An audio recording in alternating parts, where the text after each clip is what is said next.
I've got a lot of support by grabbing that. My thumb, as you can see, came up. Stand that third finger up tall, right here. Same thing. The first question we're talking about is thumb placement, okay? We have two ways that we can place our thumb on the guitar most of the time, and then obviously in between the two. And I've had to teach this a lot, so I've come up with ways to kind of describe it. The first one is what I would say is how you might hold a baseball bat, right? Or, you kind of wrap your thumb around, the whole hand's around, the palm is on the back of the guitar. It's like a golf club, right? You've got a golf club or a tennis racket, a racquetball club, a baseball bat. You kind of hold them all the same. You're going to really wrap your hand around it. The other one I call the hand puppet, right? If you have a hand puppet like that, you see you have that side shot. You kind of bring your hand up here, which brings your thumb significantly lower on the back of the neck, right? And we go to that hand puppet motion more when we want to do bar chords, right? If I want to have my finger standing up, you'll notice my thumb on the back of the neck is pretty low, usually around the halfway point. You'll also notice where it is in relation to my first finger. It's kind of on that first joint of my first finger is kind of where that thumb lies. And again, the hand puppet side shot, hopefully you can see that. And what that does is that creates that opposing force between my thumb and my first finger. I press them together and that's what pushes the string down. So you'll notice if my thumb's higher, right, I can't stretch my fingers. I'm trying to open my hand up, but watch as I stretch my fingers out. You can go to the close-up right here. Watch as my thumb comes down. You're gonna notice my hand naturally opens up. And the way you might try this is to put your hand in front of the guitar like that and bring it like that. And notice your thumb's going to be really far down if you're going to have your hand opened up. Now try to open your hand and put your thumb high up on the neck. You just physically can't do it. And there's benefits to doing both of those, okay? If I'm playing Every Breath You Take, where I've got that big wide stretch up front, my thumb's got to be pretty low on the bottom of the neck. I don't know if you can see that, there you go. It's going to be pretty low to make that stretch happen. That pinky's way out there and that's a little bit tough. If I'm doing a bar chord, the thumb comes up a little bit more. And if I'm just doing an open chord, you'll notice my hand's going to kind of turn. And now you see my thumb across the top of the guitar. If I'm doing, bends and blues licks, a little vibrato with it, I've got a lot of support by grabbing that, and I don't have to stretch my fingers to pull that off.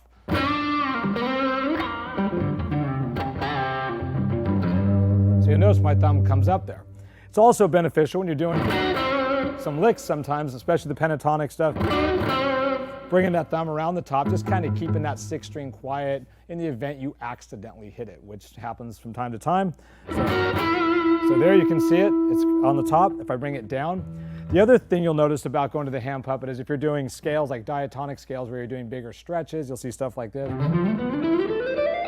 Or if I'm just rolling up a scale, I can't do that with my thumb up here. It's physically impossible. So you'll want to bring that down. And then if you go back to a pentatonic lick, your thumb will go back. So I'm going to try to do this as realistically as possible. Go to the close-up for a second. And what you're going to see is I'm going to go up this way, and then I'm going to go back to a blues lick. My thumb, as you can see, came up, and as I went back to those stretches, my thumb came down on the back of the neck. So it's going to kind of do that motion. When it goes up, palms around it. When it comes down. Now, to answer your question regarding the double stops, the Hendrix thing. So what happens a lot is we can base this for now. I'll show you some of the riffs that we're talking about in a moment. But if we look at, let's go with an E major pentatonic scale. And I'm going to play it like a C sharp minor, but I'm going to start on my E here. So basically it's your ninth position of the pentatonic that we know. I'll spell that out for you real quick. So on the sixth string, it's going to be 9th fret to 12, then 9, 11, 9, 11, 9, 11, 9, 12, 9, 12. Okay, so there's our pentatonic scale. Now the first thing you may have noticed is everything I said was 9, 9, 9, 9, 9, 9, all the way up, which means we can bar that, and that's technically in key, right? But more importantly, when we do this riff that John was talking about, what Hendrix did a lot of, and what John Frusciante, Stevie Ray Vaughan, John Mayer, Joe Bonamassa, a lot of that Hendrixy sound is that, right? You get that kind of harmony right there, and that's technically a minor third harmony. I'm playing a root note and a minor third above it. Same thing when I move it down. The trick is that when we have our first finger down on a note, our pinky or our third finger, depending upon which interval we're doing, has to stand up pretty tall. Otherwise, the back of that finger will mute out the string below it. So if I do my first finger on the 9th fret of that first string, I'm going to bar it on strings 1 and 2 actually, right? And when I do my hammer on, well, the note in the scale is the 12th fret on that second, but I want to be able to hammer that on, right?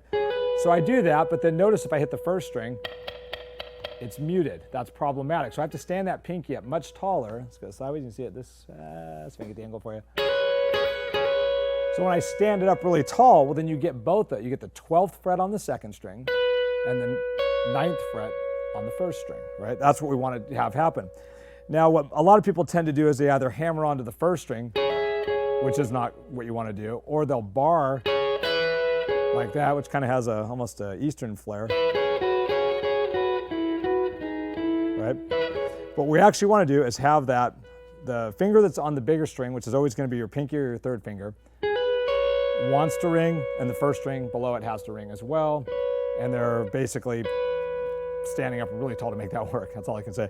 Okay, as I move down to the next part of the scale, the 9th fret on the third string and the second string, I would want to hammer my third finger to the 11th fret on the third string. So again, I'm hitting strings 2 and 3. My first finger's getting the 9th fret on the second string, and my third finger's getting the 11th fret on the third. But I want to stand this third finger up tall enough. Let me go this way, it's better. Stand that third finger up tall enough. If it leans over like that, it's muting everything, or it's barring. I don't want that. I want it really standing up tall to get that sound. Okay, as I move down the scale again, go to 9 on strings 4 and 3, same thing. This time I'm going to hammer onto the 11th on the 4th string while keeping that 9th fret on the 3rd string ringing. Again, side shot, you see this third finger right here, right there, is standing up really tall. Okay, down to the next string, same thing. And then you can slide down to the root, that 7th fret on the 5th, or you could, when you get there, you could hit the 3rd finger on the 11th fret with the 6th string open, create an E major 3rd right there, right? So what I did was I played this game, barring 2 strings at a time with my first finger, and then hammering onto the bigger of the 2 strings while standing it up.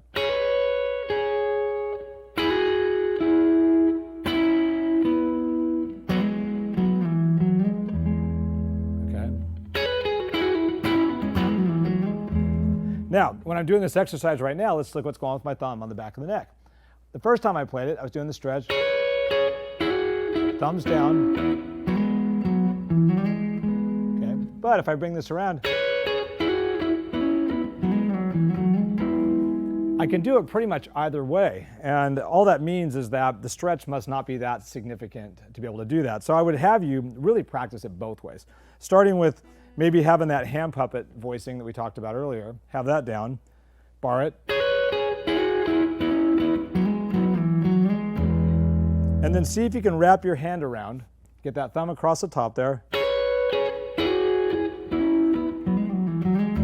and see if you can still keep that 3rd finger or 4th finger, depending upon which string you're on, if you can still keep it standing up.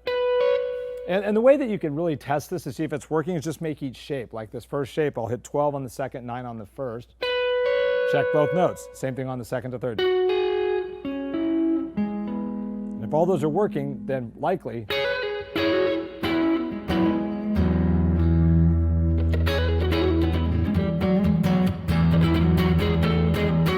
now let's look at some examples of where that comes into play. If we look at the intro to Little Wing, is where I learned it as a kid, right? That right there is one of them. And then right here, barring the whole 5th fret, close up. Down here, same thing. No.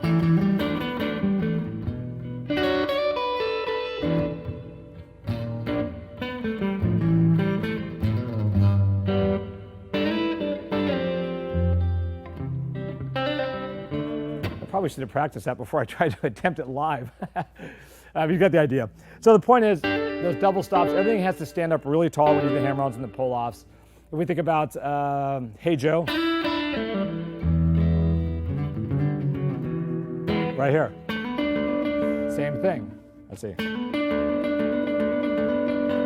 And that harmony is what makes it sound super cool. So the exercise, just use the open 6th string, that 9th position. play that little riff right there. And then again, you can go to, I think you talked about Gravity, John Mayer, right? Does the same thing here. There it is, right?